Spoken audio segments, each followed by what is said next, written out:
lining up in what is another giant step in sustaining this momentum. You know, I think basketball is growing. Looking at the finals and the consolation game right now, basketball looks like it's on a good path. We just need the GBA and the referees and the Peace Corps to keep basketball on this path. The next big challenge for the GBA will center on putting in proper preparations for the start of the basketball league. For Grts Sport, this is Babukat Senghor.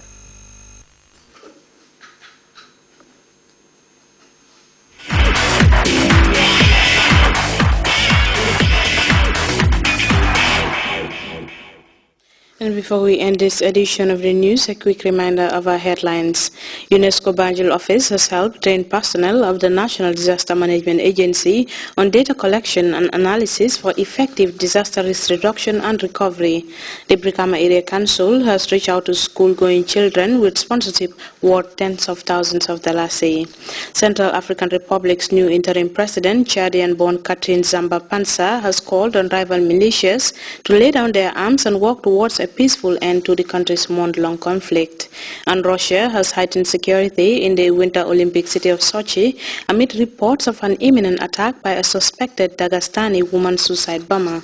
Well, that's all in this edition of the news. Thank you very much for watching. We'll be back at 10 with another bulletin. Meanwhile, enjoy our programs.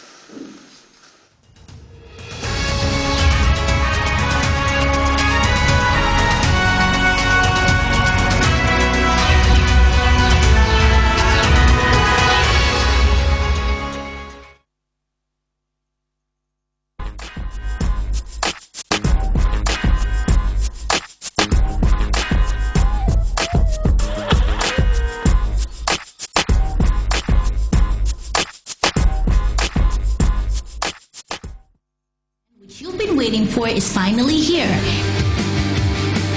Tech-Biz Insight is a show designed by Panaflix Media in partnership with Grts to address the many questions you, the viewers and potential investors, have been asking. The show will look at the evolution of technology over the years and how it affects the way we live. We'll review and find out the processes of locally made products every week, and we'll be in the market for you every week to find out what's trending now, useful market prices, currency market updates, and more. We'll also interview a successful entrepreneur every week whose story would be a trigger to you, the youth who haven't chosen a career path, to act now. But that's not all. There's Gambia Shopper for your weekly shopping advice. Call for help to address any of your tech-related problems. Tech News bringing you the updates of the latest technology news. The Natural Solution, which unveils the secret behind natural juice in human health, and much more.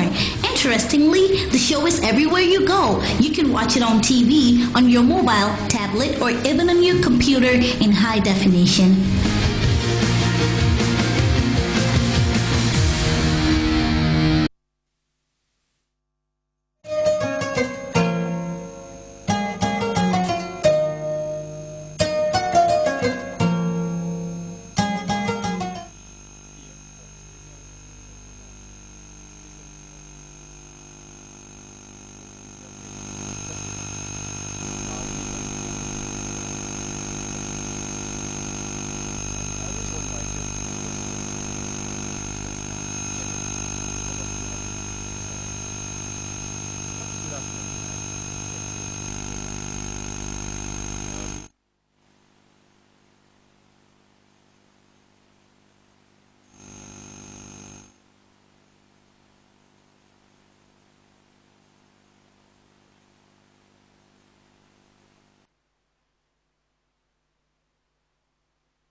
So basically, what this department does is to develop products or consolidate on the already developed products for tourism. Now, we thought that there's something missing that can bring stakeholders together so that we can showcase our Gambian cuisine, because we have nice dishes, nice menu. But how do we introduce this food and menu to our visitors? Okay. So we thought we can only do this by bringing in stakeholders in the tourism industry and showcase our food and our beverage. Beverage here would mean wonjo, ditach, whatever you call it. We have all these things. But how do we present it to our visitors? Now, before you go to the presentation aspect of it, so far you've mentioned Gambian cuisine. Is this show or festival only going to be angled on that perspective?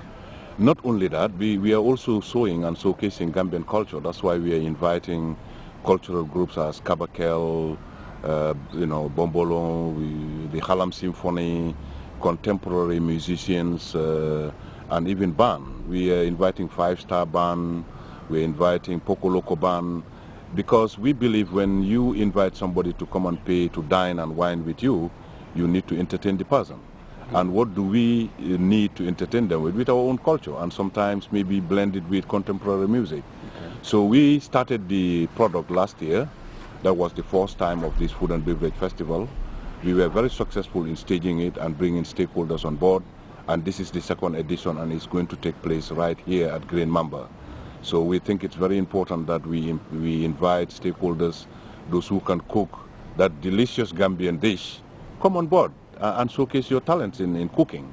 If you also can do a mixture of Gambian beverages, you're more than welcome. So that's the purpose of the Food and Beverage Festival 2014. Don't forget Jacarlo, huh? Jacarlo Bar and Restaurant, yes. Okay, it's going to be around at Green Mamba alongside Jacarlo Bar and Restaurant. Yes. Okay. I would like to add on to that. Okay. This year we also, I think it just kind of missed it out. Also, we'll also have all the other international restaurants, cuisines that are present in Gambia. So for the first time, it's not going to be only Gambian cuisine. Like last time we did it just with Gambian cuisine. Okay. And then this year we're going to add Chinese, basically all kind of food, Spanish, Hungarian.